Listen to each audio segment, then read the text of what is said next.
안녕하세요. 저는 올해 60살이 넘은 할머니예요. 저는 어릴 때부터 가난한 환경에서 살아왔다 보니 결혼하기 전부터 우리 아이는 꼭 부족함 없이 키우자고 다짐하며 살아왔어요. 결혼을 하고 아이를 낳았는데 남편이 다른 여자와 바람이 나서 도망을 갔습니다. 그때는 지금처럼 이혼 소송이다 뭐다 할 거 없이 도망가면 남편을 찾을 수 없었어요.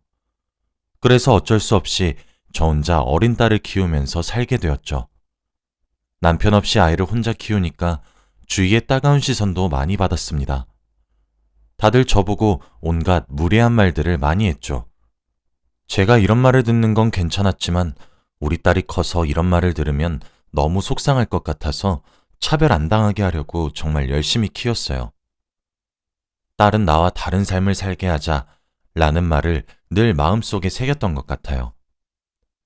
어릴 적부터 팔남매의 집에서 가난하게 살다 보니 우리 딸은 꼭 부유하게 살게 해주고 싶었거든요. 그래서 밤낮 없이 하루 종일 일만 했고 딸이 사달라는 거 먹고 싶다는 거 다 사주면서 남들보다 더 잘 키웠다고 장담합니다. 대신에 제가 딸을 위해서 열심히 돈을 많이 벌면 그만큼 딸과 함께 있는 시간이 줄어들 수밖에 없었죠. 그래서 딸이 하루 종일 뭐하고 다니는지 알 수 없었고 딸이 학교에서 공부는 얼마나 하는지, 딸의 친한 친구는 누가 있는지 전혀 알지 못했습니다. 늘 새벽 아침에 출근해서 밤늦게 퇴근을 하니까 항상 딸이 자고 있을 때 집에 들어갔죠. 그런데도 학교에서 전화 한 번 오지 않고 담임 선생님과 상담을 하면 늘 잘하고 있다는 말뿐이었기에 알아서 잘하겠지라고 생각했던 것 같아요. 그리고 딸이 어느덧 고등학교 3학년이 되었는데 저한테 엄마, 나 대학교 어디 갈까? 라고 하더라고요. 저는 솔직히 어렸을 때 돈이 없어서 공부를 하지 못한 게 아직도 한으로 남아있거든요. 그래서 딸만큼은 좋은 대학교에 들어가서 떳떳하게 어깨 피고 살았으면 좋겠다고 생각했어요. 엄마는 우리 딸이 명문대를 갔으면 좋겠는데? 엄마 어렸을 적에 돈이 없어서 공부를 못했는데 그게 아직도 엄마가 한으로 남아있거든. 엄마 봐봐. 공부 못해서 지금 공장에서 일하고 있는 거. 엄마처럼 되지 말고 우리 공주님은 멋진 의사, 검사, 판사처럼 사자 직업 가졌으면 엄마는 소원이 없을 것 같아. 라고 했습니다. 딸은 제 부탁을 들어주었고 다행히도 명문대에 합격을 해서 서울로 갔어요. 저는 그런 딸이 커서 명문대를 들어가니까 너무 기특하더라고요. 딸, 서울 가서도 열심히 공부하고 밥 잘 챙겨 먹고. 저희가 살던 곳은 지방이었기 때문에 서울에 있는 대학교 기숙사를 가야 했고 기숙사를 처음 들어가는 날도 저는 일을 해야 했기 때문에 데려다 주지 못했습니다. 엄마 없이도 그렇게 혼자서 척척 잘 해내는 딸을 보니까 이런 딸이 어떻게 내 뱃속에서 나왔나 싶으면서도 너무 뿌듯한 거 있죠. 동네방네 자랑을 하고 다니면서 팔불출 엄마가 되었습니다. 저희 동네는 워낙 작다 보니까 동네 사람들을 다 알았는데 다들 저희 딸을 며느리 삼고 싶다면서 장난을 치곤 했어요. 그리고 딸의 학비는 워낙 비쌌기 때문에 저는 딸의 생활비와 학비를 벌기 위해서는 일을 더욱 열심히 할 수밖에 없었습니다. 딸은 그곳에서 적응을 했는지 처음에는 연락을 많이 하더니 몇 달이 지나니까 연락하는 횟수가 줄어들더라고요. 그래도 무소식이 희소식이라고 생각하면서 공부하느라 많이 바쁜가 보다 했습니다. 다들 제가 딸 때문에 이렇게 고생하면서 돈을 벌고 있다는 사실을 알아서 그런지 처음에는 부럽다고 하다가 나중에는 자식한테 잡혀 사네. 딸이 불효녀네. 엄마를 이렇게 고생을 시켜서야. 라고 하면서 비꼬더라고요. 그리고 제가 다니던 공장에서 가장 성격이 나쁜 한 언니가 저에게 아빠 없이 딸을 명문대 보낸 게 자랑이긴 하지만 자기 엄마를 이렇게 고생시키는 것보다 대학교 안 가는 게 더 낫지 않나? 라고 하더라고요. 내가 번 돈 내 딸한테 쓴다는데 무슨 상관이세요? 오히려 저는 저한테 쓰면 아까워요. 라고 말을 했죠. 그 언니의 자식들은 공부를 못해서 대학교도 못 들어가고 놀고 있는 백수라서 그런지 저희 딸이 명문대에 들어간 것이 셈이 났나 봐요. 다들 왜 그렇게 남의 가정사에 관심이 많을까요? 저한테 대학교는 어떻게 들어갔고 서울은 어떤지 물어보는 거 있죠? 솔직히 저도 딸이랑 연락을 그렇게 많이 하는 사이가 아니라서 선뜻 대답을 하지 못합니다. 왠지 모르게 그날 딸 생각이 많이 나서 퇴근을 하고 온 저녁에 딸에게 전화를 걸었어요. 딸, 엄마야, 잘 지내지? 우리 딸 얼굴 한번 보고 싶다. 이번 명절에 내려올 거지? 엄마, 미안해. 나도 보고 싶은데 못 가겠다. 시험이라서. 여기 애들 공부 다 잘해서 내가 몇 배는 열심히 해야 돼. 어릴 때부터 사교육 엄청 했더라. 미안해, 엄마. 아니야. 우리 딸이 그러면 어쩔 수 없지. 열심히 공부하고. 아, 그리고 얼마 전에 보낸 생활비 받았지? 응, 받았어, 엄마. 그 돈 힘들게 벌었을 건데 엄마 노력 헛되지 않도록 열심히 할게. 사랑해. 딸이 다니는 학교는 서울에 있는 워낙 유명한 대학교다 보니까 동기들은 어릴 때부터 제2 외국어는 기본으로 하고 온다고 하더라고요. 그 말을 들으니까 이런 시골에서 자라게 한 게 미안하기도 하고 그런 사교육 한번 시켜주지 못한 게 엄마로서 속상했습니다. 그래도 우리 착한 딸이 엄마가 열심히 일해서 생활비를 준다는 사실을 안다는 것만으로도 기뻤어요. 이번 명절은 혼자서 보내게 되었고 텅 빈 집을 보니까 왠지 모르게 적적하더군요. 그래서 친구들을 불러서 놀고 싶어서 친한 친구들에게 전화를 해서 만나자고 했어요. 그런데 다들 야, 명절에 무슨 술이냐? 나 시어머니 밑에서 시집살이 하느라 힘들어 죽겠어. 그럴 여유 없으니까 다음에 먹자. 라고 하며 다들 안 된다고 하더라고요.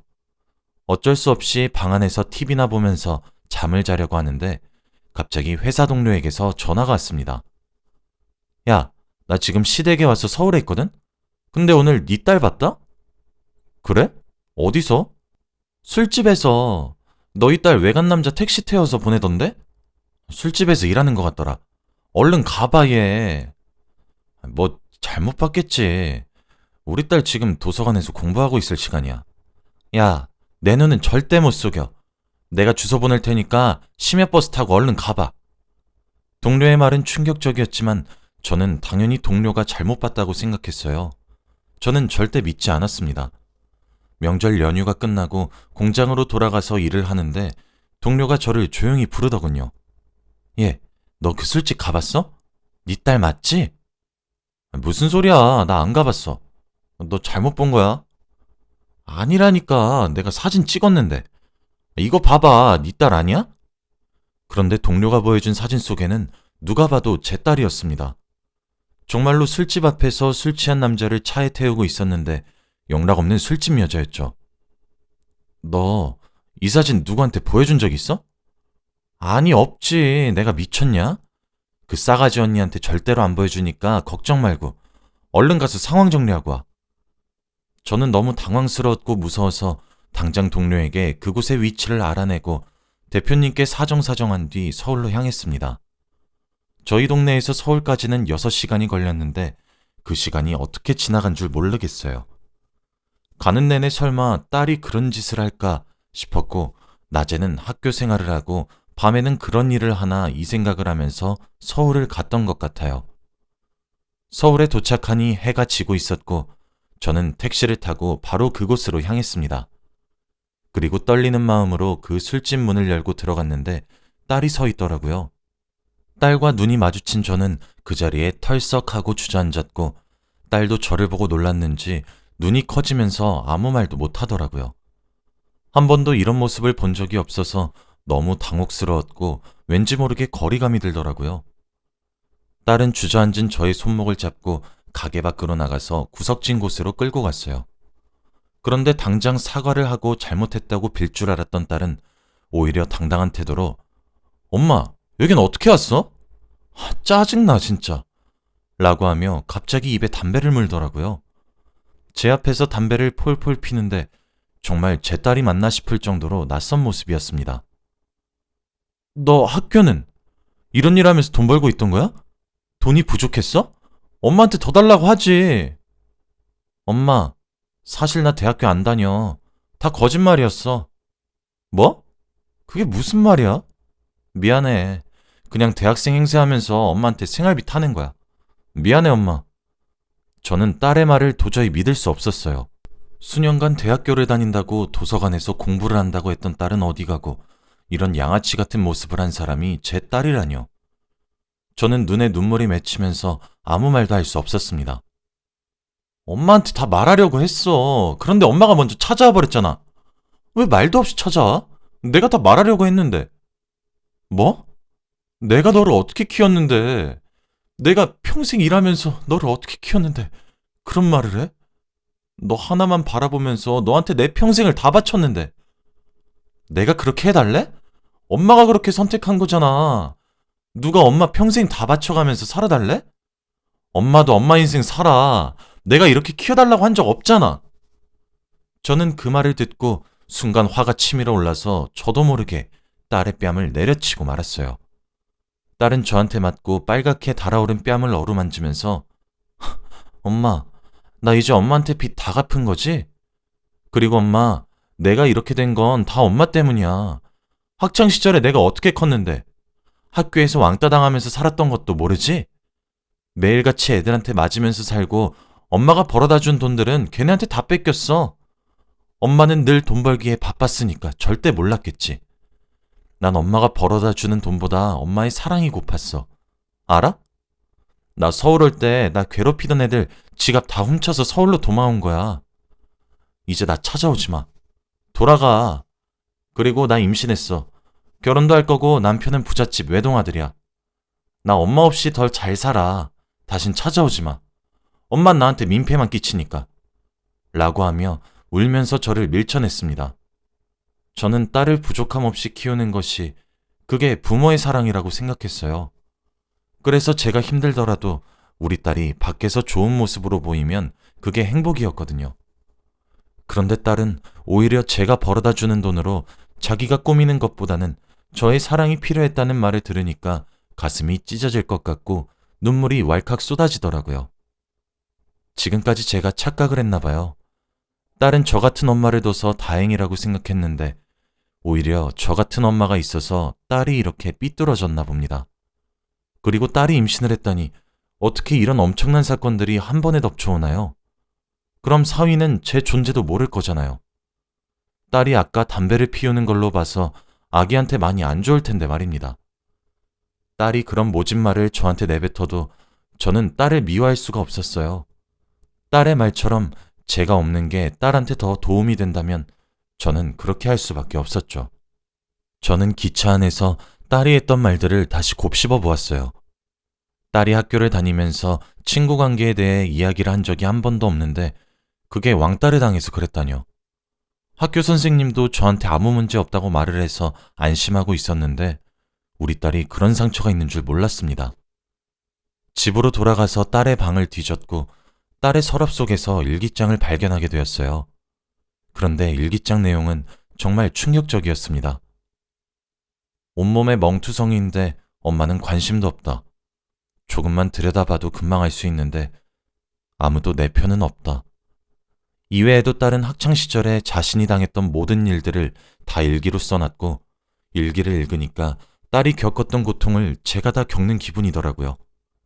이 모든 게 제 탓 같고 슬퍼서 그날 딸의 일기장을 부여잡고 엉엉 울었습니다. 그때의 딸은 너무 어렸는데 저는 혼자서 잘하는 줄 알았어요. 그래서 혼자 내버려두고 열심히 일만 했는데 그게 악영향을 끼쳤네요. 힘들었던 딸을 혼자 내버려둔 것이 너무 미안해서 찾아가지도 못하겠더라고요.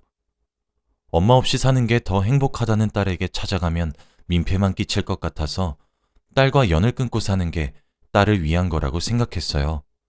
그래서 다시 다니던 공장에서 일을 하고 제 삶에 집중하기로 했습니다. 그렇게 몇 년이 흘렀어요. 그동안 딸은 정말로 잘 살고 있는지 연락 한 통이 없더라고요. 몇 년 동안 하루도 빠짐없이 딸을 생각했습니다. 밥은 굶지 않는지, 남편은 잘해주는지, 임신했던 아이는 잘 낳아서 잘 키우고 있는지 등 딸의 안부가 너무 궁금하더라고요. 길거리에 지나가는 부부들만 봐도 딸 생각이 났습니다. 그런데 제 간절함이 전해졌는지 몇 년 만에 딸에게서 전화가 왔어요. 엄마, 나 좀 도와줘. 딸은 울고 있는 목소리로 저에게 말을 했고 딸의 그런 목소리가 너무 걱정이 되었죠. 얼른 내려와, 딸. 엄마 기다리고 있을게.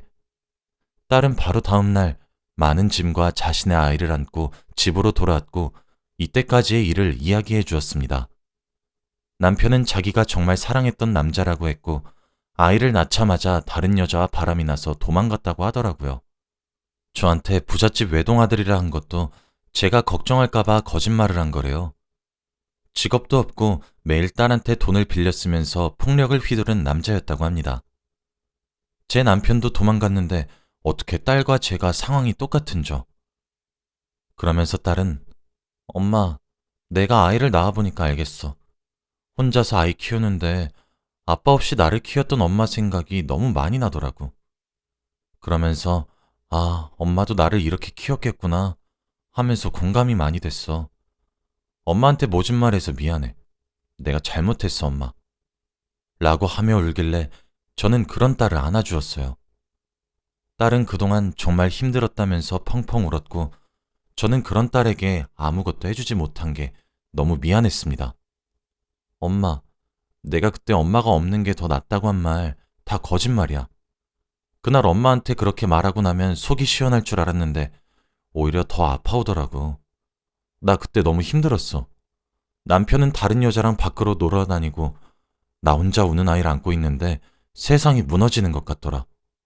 왜 이렇게 내 인생은 슬픈 일만 가득이고 왜 아무도 내 편은 없는지. 그때 엄마 생각이 제일 많이 났어. 그동안 얼마나 보고 싶었는데. 손주 어때, 엄마? 예쁘지? 딸이 낳은 손주는 정말 예뻤어요. 아들을 낳았는데 너무 순하고 착하더라고요. 손주는 신기하게도 딸을 많이 닮았습니다. 저는 그날부터 딸과 함께 저희 집에서 손자와 셋이서 살게 되었어요. 아직은 손자가 많이 어려서 딸이 집에 있어야 하지만 조금만 더 크면 밖에서 돈을 벌어오겠다고 합니다. 여러분들도 혹시 자식이 있으시다면 돈을 많이 벌어다 주는 부모보다는 사랑과 관심을 많이 주는 부모가 진정한 부모라는 사실을 명심하세요. 저는 60이 넘은 이 나이에 딸에게 사랑과 관심을 가득 주고 있습니다. 딸도 자기 아들한테 부족함 없는 아들로 키우겠다고 해요. 딸의 철든 모습을 보니까 왠지 모르게 뿌듯하네요. 철부지 같던 딸이 언제 이렇게 컸나 싶습니다.